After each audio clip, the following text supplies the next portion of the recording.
Hello everyone and welcome to this episode, the written submissions one of the Women Talking About Learning podcast. I'm Andrew Jacobs. This episode has been sitting on the list since day one of the podcast. We're delighted to be able to bring it to you now, some 5 years after the podcast started. To help us with our writing, we have 3 awesome guests. Our first guest is Kim Ellis.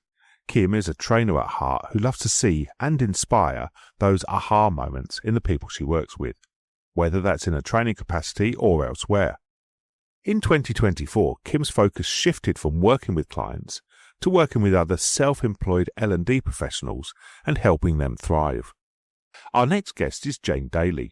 Jane is a behavioural scientist, executive coach, consultant, and published author with a wealth of experience in executive roles. She's the founder of PeopleStar, an evidence-based multidisciplinary agency specialising in complex culture and capability transformation. Our final guest is Grace Aldrich Foster. As a co-founder of Bold Type, Grace has been training writers for over a decade. She has worked with organisations including Capital One, Johnson & Johnson, Biogen, the US Special Operations Command, the Aspen Institute, and the DC Public Education Fund. Recorded in mid-February 2025, this is such an engaging conversation. Please settle back and enjoy. This is Women Talking About Learning. This is Kim, Jane, and Grace talking about written submission. So, hi, Grace. Really lovely to meet you on this podcast. Tell me a bit about yourself and why you're here. Hi, Jane. It's so lovely to meet you as well. Let's see. I have been working, around writing in different ways for a very long time. And so I think that's what drew me to this episode. And, I think every day I just wake up feeling really surprised and grateful that I've managed to make a living out of being a writer and teaching other people how to write and thinking about writing about writing, and so it's really neat to have an opportunity to talk to 2 other women about this topic. We've also got Kim. Kim, hi, good to see you. What brought you here? Hi, thank you. So for me, the way that I look at writing shifted from when I was employed to when I was self-employed. So the way that I would approach writing something, whether it was a blog post or a piece of content for a client, shifted slightly. So I really want to dig into that side of things, and how is that different for me as a self-employed woman versus if I was a self-employed man? So how do I approach things differently? That is fascinating. Wow. Well, Jane, I guess you should say why you're here. Yeah, absolutely. I was reflecting on what both of you said. And, I join both of you in your love of writing. Writing in the, learning and development space is so incredible. The opportunities are limitless. To me, it's the lifeblood of how people are storytelling with people to people. And, that's one of the things that brought me here. And when Andrew mentioned it was about the written submission, I thought, wow, in 2025 and our digital AI powered world that we're in, can't wait to talk about some human aspects, which is typically where I work, in looking at how we make people more human and of course what women, how women play in that space as we're thinking forward and redesigning how we live and work in this age. So that's really what brought me here. That's amazing. I mean, picking up what you were saying about AI, AI is everywhere. So I think why don't we start with that and how that is changing and maybe even empowering women to write more? Because some people will look at using AI to help you write copy, whether it's training material, marketing pieces, or anything, a blog or an article. And some people see it as cheating. And there has been some AI shaming going on that I've seen across the socials. But for me, if I'm using it, it's as a tool analyze my writing style. Where are my strengths? Where are my weaknesses? How can I make it better? How can I make it appeal to the person that I'm writing it for? I'm using it like that, and I shouldn't feel any shame for using it like that. It's empowering me to write. You know, the other thing I think of, Kim, is that a lot of people suffer with from a crisis of confidence when it comes to writing. So, something that I talk to a lot of folks about is also how you can use AI to, say, beat writer's block. It's not just about having it do the writing for you, but if you think about your writing process, you think about where you typically get stuck, and then think about specifically using AI as a tool, as a helper to get over that hump, or to, kind of build your confidence that you won't get stuck and just stop when you get to that point. I think then, yeah, that's another way it's maybe helping us hear women's voices more, because, there are a lot of folks who have something to say. They just don't feel confident in their ability to produce something that is worth reading or listening to, which of course I disagree with. I think everyone has, something worth saying and listening to. But so I've seen AI be pretty empowering in that way too. Yeah, I think, Grace, building on what you were saying, and you as well, Kim, I think, look, AI can be used in so many different ways. For me, I think when it comes to women, there are some real ethical and equitable challenges that we are dealing with. And, we have a responsibility in this space, particularly when it comes to writing things. And I find that if I'm writing a bid or I'm helping one of my clients create a bid, I can add so much rich value to, as you say, using AI as a head start. It's fantastic. But really then standing back and thinking about how, well, what does it say? And actually, even using some of those examples which are biased in the bid to say, look, this is why we need to think about X, Y, and Z, because we do have a challenge here. And, it's our world to shape, in my opinion. And the more we have these conversations, the more we get everybody to be aware that there is ethical and equitable challenges with these kind of technologies, the more that we're going to get somewhere. I think the other thing we need to be really careful of, and Kim, you mentioned the word shame. And I think for me, I was supporting a large client, one of the largest workforces in the world recently. And what was interesting for me is they were looking at, job applications. People were asked to write certain things, and clearly AI had been part of this process, because nearly 90% of the submissions had the same submission. So people had cut and pasted, and you could see the wood from the trees as to the people that really stood out. Yes, they may have used AI as a head start, but they didn't cut and paste. And that's one of the biggest challenges for me that women in particular face. But actually, to me, that friction is an opportunity for women. Now, I was just going to say, getting a submission like that, where everybody's is it's like cookie cutter content. They're using it wrong. They're not using it to its full capability. Depending on what tool you're using, you're going to have different results. Depending on how good your prompts are, you're going to have different results. But the way I use it is I will write it first, and then I'll ask AI to look at it. I won't put into AI, I need a submission for this. I need, these are the points, write me an article, write me a blog post, write me an application form or something like that. I won't use it in that way, because that's where you get your cookie cutter responses.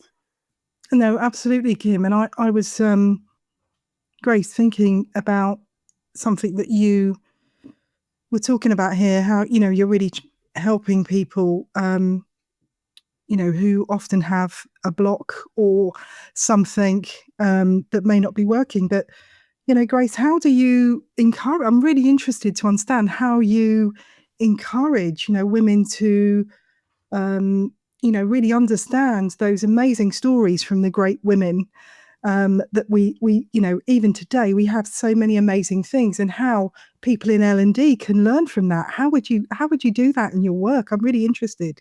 Oh, that's such a good question, Jane. And I think, Kim already said some of it. I think using AI to analyze your own voice and actually to tell you what is interesting and unique and compelling and strong about it, or even using it as a tool to show you that you have a voice at all, because I think that that's something that, a lot of women struggle with, and having sort of this impartial, system or program analyze at the speed of light, your unique, the unique factors, that come through in your voice is something that is really, it can be really empowering. And, so I think that's something that's coming up a lot with the folks that I work with. But also, I think play around AI can be really impactful for helping women tell their stories, really helping anyone tell their stories, because something I hear a lot, and I wonder, Kim and Jane, if you hear this from people as well, but I regularly, not just at work, but in, conversation with friends, or, people I meet in the airport, or, wherever, will tell me about just, with no prompting, about, oh, you know what, I asked ChatGPT the other day XYZ, right? And so people are, and I've seen that Google search traffic has gone way down since, Gen AI came on the scene, because people are kind of using Gen AI to answer their questions more than they had been previously using, let's say Google.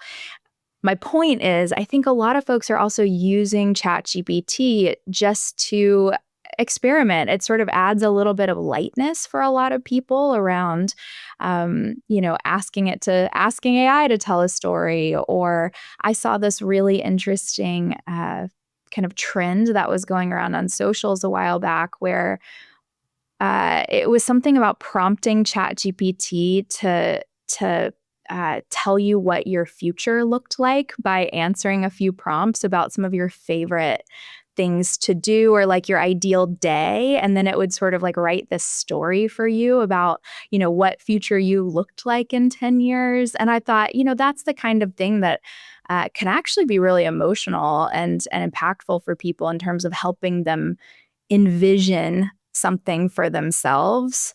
So I think that playfulness has been pretty interesting and empowering. Yeah. And as a source of inspiration as well. Yeah.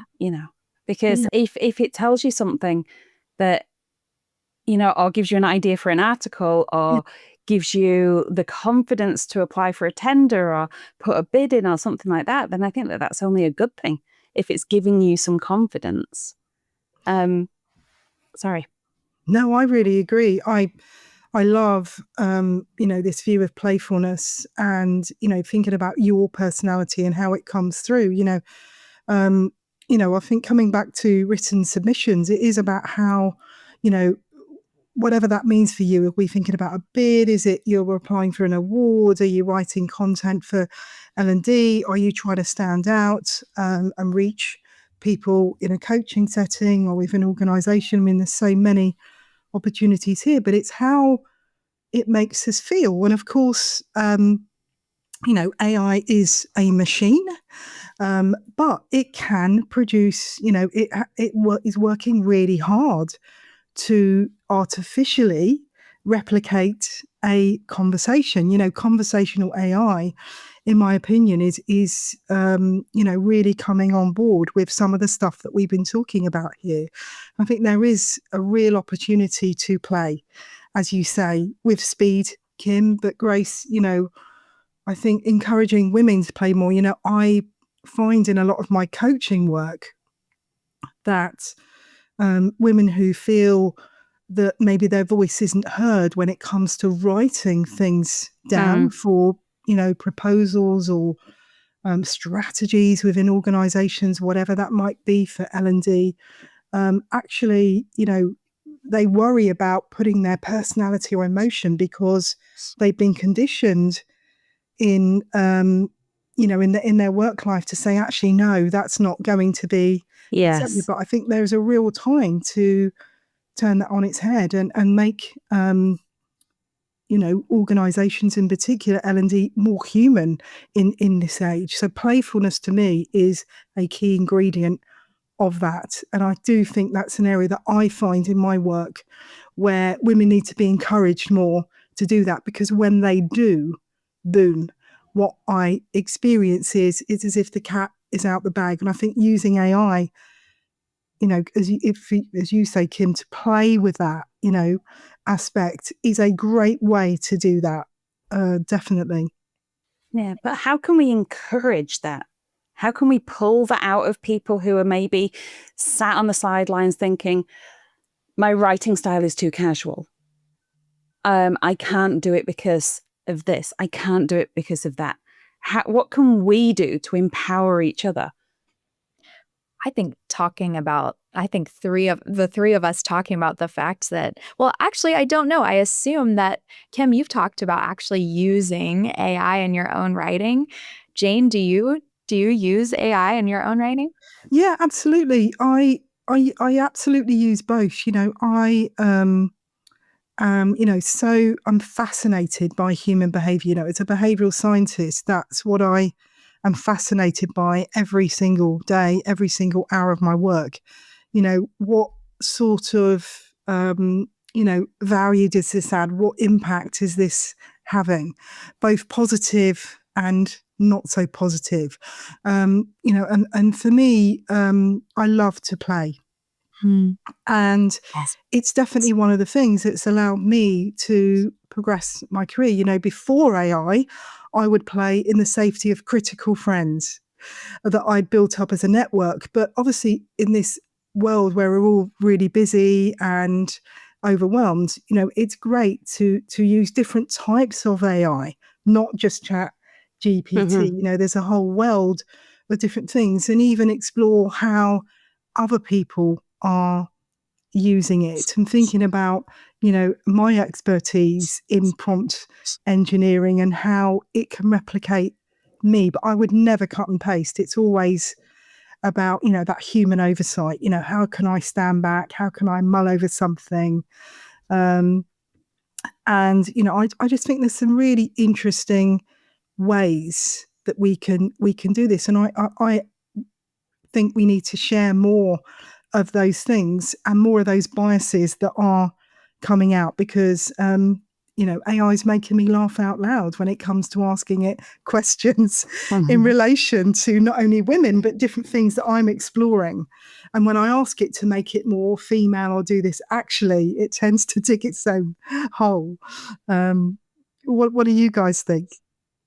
Yeah, well, Jane, that's exactly why I asked that question. I use AI as well. I think all three of us are using it in different ways. And so how do we encourage other people, to use AI more and use it more playfully? I think part of it is permission, right? I think some people feel like they don't know if they can or should be using it. And it goes back to, I think, Kim's point about shame. So having, podcasts like this where we talk very openly and positively about the ways in which we're using AI, we're playing with it, we're experimenting with it. I think that is encouraging for folks who will listen. I hope it is. And Jane, while you were talking, I kept thinking about, experimentation, which isn't quite the same thing as playfulness, but there's some overlap, so it's maybe experimenting and playing within a tool, but also by finding new tools. I mean, every day there are new options for tools that you can, not just writing, not with just written submissions.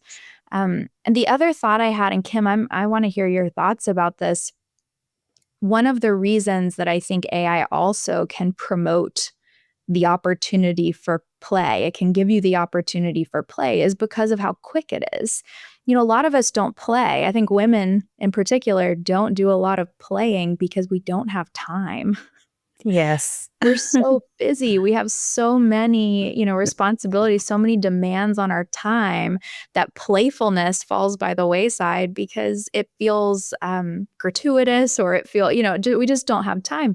Well, one thing that AI does is it doesn't necessarily, do what we do better. It just does it faster, right? And so if you get comfortable using AI with your writing or with other things in your life, it can free up some time for playfulness, either within that process or outside of it. And so, Kim, that's what I wanted to hear from you. Do you feel like it's, as you've been using it in your own writing, do you feel like it's changed your relationship with how much time you have to spend on writing? Or, has that sort of component of it affected your writing process or the types of things that you are able to produce? It's definitely sped up my thought process, especially when I'm starting a new piece. So I would usually, create, if it's a blog post, I would create I'd have some inspiration from somewhere, and then I'd map out what the blog post was about, and then I sometimes hit a writer's block about 3/4 of the way through, because I'm like, okay, I've got to the end, but I need an ending. And then I think, well, I'm gonna put it over into GPT and say, what do you think of this? And then make some tweaks, and then I'll ask it for suggestions on how I can finish the piece. I may not use them, but it may inspire me to do something else. And playing around and asking it to change the tone, asking it to change from bullet points to paragraphs, and changing it from casual to an academic or vice versa, and things like that. I think playing with what I'm writing is as much fun for me as writing the thing. Because my finished project, my finished piece or article or whatever it is quite often going to look markedly different from when it first started, because I'm playing around with it. And it's the same like if you were project mapping, Post-its on a wall. You put all of your ideas up on the wall, and then you're moving things around, you're taking things, you're adding things. Using AI is basically my version of Post-its on a wall. Put that on a billboard. Yeah. I love that, Kim. Yeah. Yeah. Wow. So I feel like what I hear you saying is that using AI has brought some joy into your writing process and maybe some lightness to it. And the fact that you can see so many different options and then gauge your own response to them, it sounds like that's really enlightening and has become a really important part of your own writing process. Absolutely. And it's given me more confidence to put my voice out there. For many years, like on LinkedIn, I'm a people watcher. You sat in a coffee shop and you're watching people walk past. That was very much me on LinkedIn. I would post sporadically. But then for the business, I've been posting every day. And, it's given me the confidence to look at how I'm posting, what I'm writing, how I'm structuring, and that I'm actually going to post every day. Or every other day, should I say. I think that I just want to bring the conversation back to the confidence and really what's holding women back from finding their voice. Kim, as you were talking there, I was bringing in my, expertise in thinking about, it is fantastic to be creative and playful and be using AI in the process. But, I've had a couple of conversations recently. People said, wow, it makes me feel even more inferior because it's, I would have never thought of those things. And actually, quite honestly, I know in a couple of my coaching clients, they would absolutely have got there, but because of the speed of it and their perception and their self-perception and self-doubt, it's compounding their limiting beliefs. And, for me, I think that, what we do have to encourage people to do is, get into that reflective writing as well, because, AI is one perspective, or you can play with it and get some different perspectives. But, capturing your thoughts is such a healthy thing for your brain health, your psychological health, and actually even your physical health when you look at the research. So, I really do want to make sure that we do encourage people to explore if those thoughts are coming up when they're using AI in their writing, to explore that as well, because the only way that you'll continue to learn and grow, thinking about the topic we're here, particularly if you are suffering from some self-doubt, that actually you really sit with that and you think about why you're feeling like that. What can you do about that then? What, how can you explore those limiting thoughts? Talk to somebody and write it down as well, because that is real for a number of people. Is anybody else seeing that? I'm definitely seeing it. And I think, Jane, one of the reasons that women in particular have this, we I think tend to have a lot of self-doubt. And the reason, I think, is because we receive so much criticism around the way we communicate.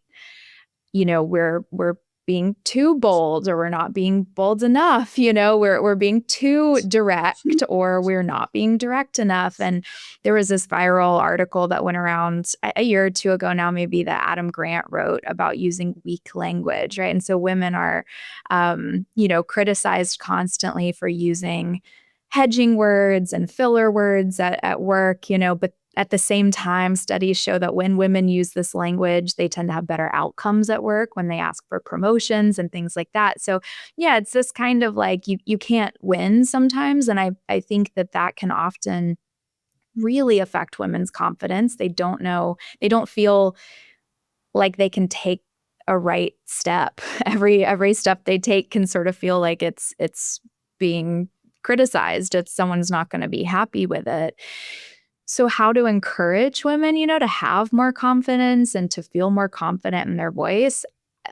I'll say that one of the things that I encourage folks to do, some people are more receptive to it than others, but is journaling. Actually getting in a habit of writing only for yourself, where no one else is reading it, no one else is policing how you sound. It doesn't matter if you have perfect grammar.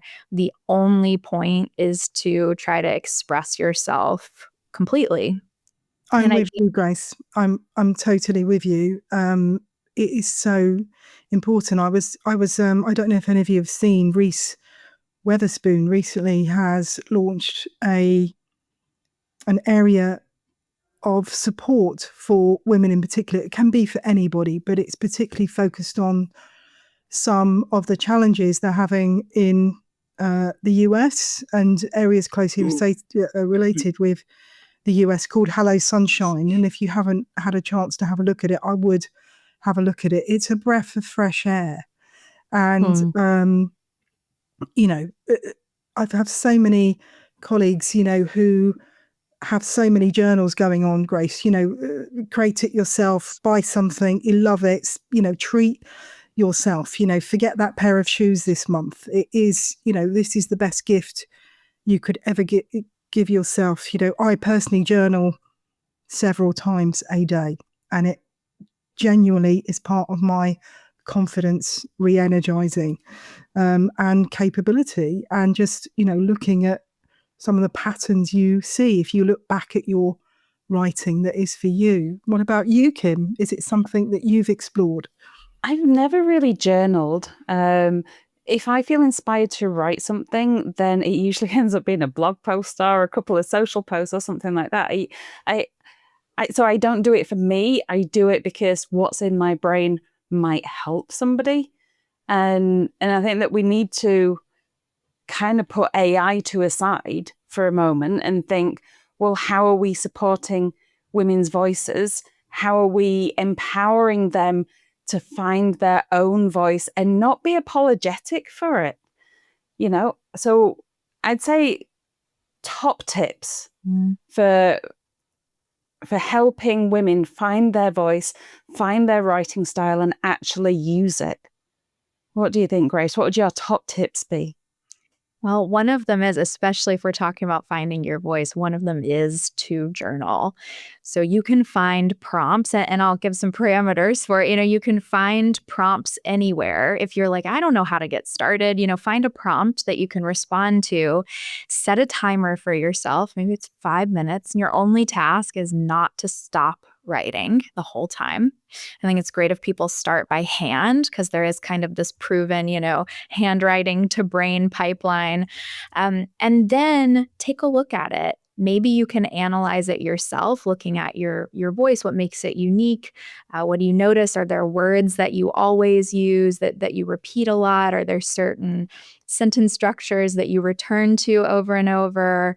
What's your word choice like? Or you could use an AI partner to help you do this. You could then type that submission into ChatGPT or something and ask it to analyze your voice. And so that is something I think you can do in a low-tech way or a high-tech way, kind of a tech-assisted way. And whatever your choice is, just beginning to let yourself write without parameters, without criticism, without other people looking at it, will help to build your confidence. And then going and, integrating AI tools maybe into your writing process, Kim, like you're talking about, is a little more accessible at that point. Yeah. Jane, what do about you think, Jane? For me, totally agree with all those things that Grace has said. And for me, it's really about, exploring yourself. And by doing that, exploring, you've got to be reading. If you're writing, you've got to be reading. There's a clear connection between reading and writing, and that can be reading on electronic devices, reading physically. But people that have the best writing are amazing readers as well. And that also can be, listening as well, or talking out loud. So I would absolutely say decide on how you're going to tell your story with your personality by exploring others first sometimes. But yeah, really get to know yourself with writing, and absolutely don't ever apologize or be afraid to be you. Yes.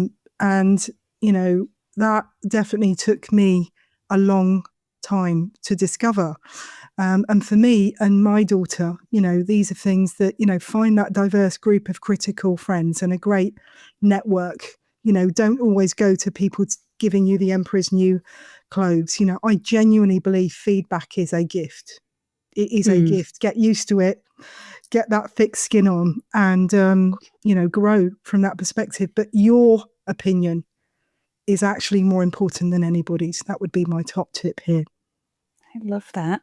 And I love the whole find your tribe, find your allies, and collaborators potentially. You don't have to write something by yourself. You can collab on a post or a tender or a bid with other people.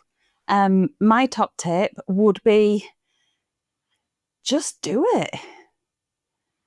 There are quite a few online publications that will take articles and blog posts from anybody that's got something to say. Like you've got Training Journal. Jo Cook, she has got this great guide for how to structure a blog post, length, format, all of that kind of stuff. So if you've got an idea, don't just sit there on it. Your idea could inspire somebody. Your idea could change somebody's entire viewpoint on a subject or a topic. Whether you use AI or not, just write. And Kim, I was thinking, stories and writing change lives. And that is the business that we're in. We're talking about L&D here. Education changes lives. And for me, it's the writing and communication, which is the lifeblood of that change. I love that. Yeah. And never apologize for your writing style. Because it is authentic. It is you. Don't feel like you need to change for somebody else. That's right. The goal is not to sound like everyone else, right? It's to sound like yourself. Absolutely. Amazing. Thank you so much. I loved the conversation. This, Jane and Kim, I feel like this went by so fast. I could have know. talked to you for 3 times as long and enjoyed every bit of it. And we've dug into so much as well. Yeah. So, Andrew, is that a drop the mic moment? The happenstance of these episodes constantly surprises us. Our previous episode was the play one, and it hadn't been published when our guests for this episode got together. And we were incredibly lucky to have Kim, Jane, and Grace sharing their approaches to writing and to play within L&D, as well as such great advice, hints, and tips. We know we'll be coming back to this episode. What stood out to you? A massive thank you to them for their time, and you'll find all their details, along with links to the subjects they spoke about, in the show notes. We're always on the lookout for guests, so if you'd like to take part, please do let us know. Again, all the details are in the show notes. We'll be back in a couple of weeks, and next time it's the accessibility one. As always, thanks for listening, and we'll see you again soon.